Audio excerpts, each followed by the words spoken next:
Chittagong city কলেজে সেখানে অতর্কিতভাবে আজকে দুপুর থেকেই সকাল থেকেই প্রায় উত্তপ্ত পরিস্থিতি এবং অসংখ্য মানুষকে অসংখ্য ছাত্রদেরকে ছাত্র শিবিরের দায়িত্বশীলদেরকে কোপিয়ে আহত করা হয়েছে। ঘটনার সূত্রপাত মূলত সিটি কলেজে ইসলামী ছাত্র শিবিরের স্বাভাবিক কার্যক্রম দীর্ঘদিন ধরে পরিচালিত হয়ে আসছে। সেখানে ছাত্রদল থেকে শুরু করে অন্য ছাত্র সংগঠনগুলো তাদের সাংগঠনিক কার্যক্রম পরিচালনা করছে। শিয়া বাটার ও ভিটামিন সমৃদ্ধ লিলি বিউটি সোপ, তারুণ্যময় উজ্জ্বল ত্বকের জন্য।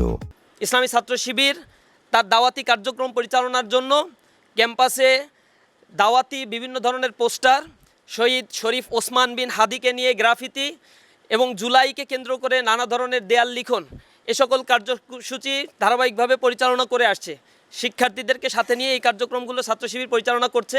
পাশাপাশি ছাত্রদলও তাদের সাংগঠনিক কার্যক্রম পরিচালনার জন্য নানা ধরনের দলীয় নেতাকর্মীর পোস্টার, দলীয় নেতাকর্মীর ছবি সম্বলিত ফেস্টুন এগুলো দিয়ে ক্যাম্পাসকে তারা রাঙিয়ে তুলেছে। এতে আমাদের কোনো আপত্তি নাই। স্বাভাবিক ক্যাম্পাসে সাধারণ ছাত্রদের নিয়ে সকল ছাত্র সংগঠনগুলো কাজ করবে, এটাই স্বাভাবিক নিয়ম।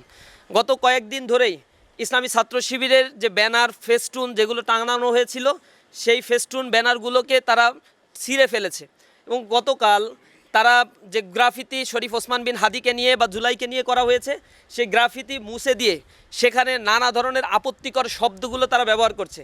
এই সকল বিষয় নিয়ে আমাদের পক্ষ থেকে নিন্দা জানানো হয়েছে।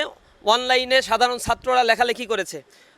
পরের দিন অর্থাৎ আজকে সকালবেলায় প্রশাসনের কাছে আমাদের দায়িত্বশীলরা সেখানে উপস্থিত হয়েছে এবং প্রশাসনের কাছে বিষয়গুলো অবহিত করেছে।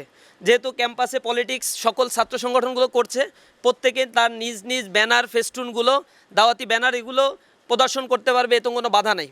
ছাত্রদলের ব্যানার রয়েছে, কিন্তু ইসলামী ছাত্র শিবিরের ব্যানার ফেস্টুন যেগুলো ছিল, গ্রাফিতি যেগুলো দেয়া হয়েছিল জুলাইকে কেন্দ্র করে, এরা তো জুলাইকে কখনোই ওন করে না, ধারণ করে না। জুলাইকে মুছে দেওয়ার জন্য আপনারা দেখেছেন ঢাকা বিশ্ববিদ্যালয় থেকে শুরু করে বিভিন্ন জায়গায় তারা এই অপকর্মগুলো করছে এবং ছাত্রলীগ যারা করতো তারা তো এখন ছাত্রদল করছে।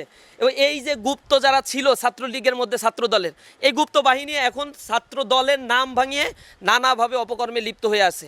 সিটি কলেজে যখন এই জাতীয় নালিশগুলো বিশ্ববিদ্যালয় কলেজ প্রশাসনকে করা হচ্ছিল, এরপরে আমাদের দায়িত্বশীলরা নিচে নেমে এসেছে, সেখানেই ছাত্রদলের সন্ত্রাসীরা অবস্থান করছিল। কথা কাটাকাটির এক পর্যায়ে সেখান থেকে শিক্ষকরা আসে এবং শিক্ষকরা আমাদেরকে সরিয়ে দেয়। ছাত্রদল সেখানে অবস্থান করে। আমাদেরকে সরিয়ে দেওয়ার সময় ছাত্রদল অতর্কিতভাবে কিছু হামলা করে, যেই আঘাতগুলো শিক্ষকদের উপরে শিক্ষকদের গায়েও লাগে। সন্ত্রাসী হামলা যেগুলো আজকে চট্টগ্রাম সিটি কলেজে হয়েছে তার সুষ্ঠু বিচার আমরা দাবি করছি এবং অনতিবিলম্বে যে সকল সন্ত্রাসীরা অস্ত্র উঁচিয়ে তারা এই জাতীয় অপকর্মগুলো করেছে, হামলা করেছে, তাদেরকে আইনের আওতায় নিয়ে আসতে হবে এবং বিচার করতে হবে।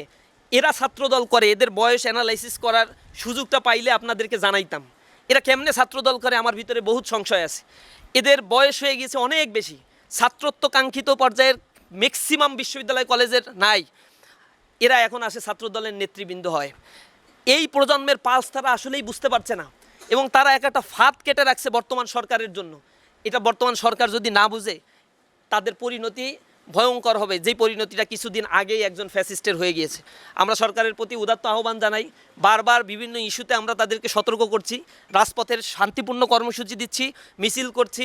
আমরা সরকারের কাছে সরকারের শুভাকাঙ্ক্ষী হতে চাই, দেশটা নতুনভাবে গড়ে উঠুক, এটা আমরা চাই। ইসলামী ছাত্র শিবির এক্ষেত্রে সহযোগিতা করবে, কিন্তু কোনো অন্যায় আমরা বরদাস্ত করব না।